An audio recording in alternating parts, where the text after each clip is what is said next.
الجمهور بشغف رغم أننا نعرف أن المدة ستكون قصيرة بالنظر إلى قوانين الكاف والفيفا أيضا.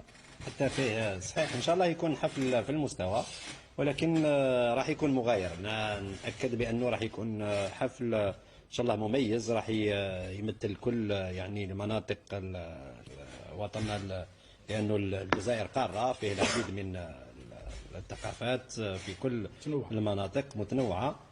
حتى الثقافة الإفريقية راح يكون فيه نجوم، سيكون فيه نجم من الأغنية الجزائرية وأيضا جزائري. بس كلمة نقدر نعرفوا الأسماء، أنت مقربة كعضو في لا نعرفوها إن شاء الله، لأن لو يعطيك الأسماء من بعد تروح الحلاوة تاعها. خليك هكذا نظن باللي راح يجي الوقت اللي نعرفوه يعني.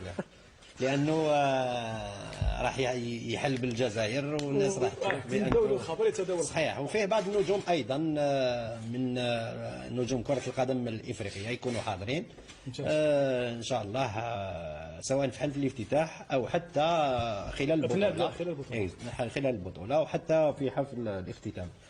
بالنسبة لحفل الافتتاح كان عندنا يعني كانت بعض الخصوصيه لازم نسطرها. حفل الافتتاح ما يخفالكمش احنا طلبنا حتى نغير، يعني كان فيه مباراتين اليوم الاول كان وهو يوم جمعه، كان حفل الافتتاح راح يكون الساعه 3 يعني وقتاش يكون دخول الانصار. طلبنا من الكاف تغيير، والكاف يعني وافقت على الطلب تاعنا يعني، لكن في مده ماشي كبيره، صغيره يعني. وحنا كنا مشينا في حفل الافتتاح اللي كان راح يكون في يعني في النهار مش في الليل.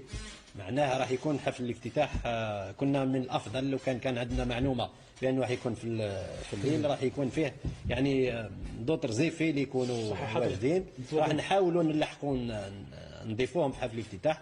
ولكن ان شاء الله حتى مع كل هذا يعني العوائق ان شاء الله يكون حفل الافتتاح المده يكون بين 20 و 25 دقيقه.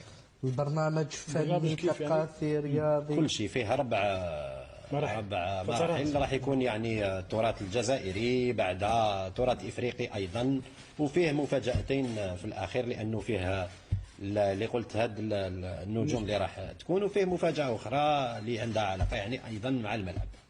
مفاجاه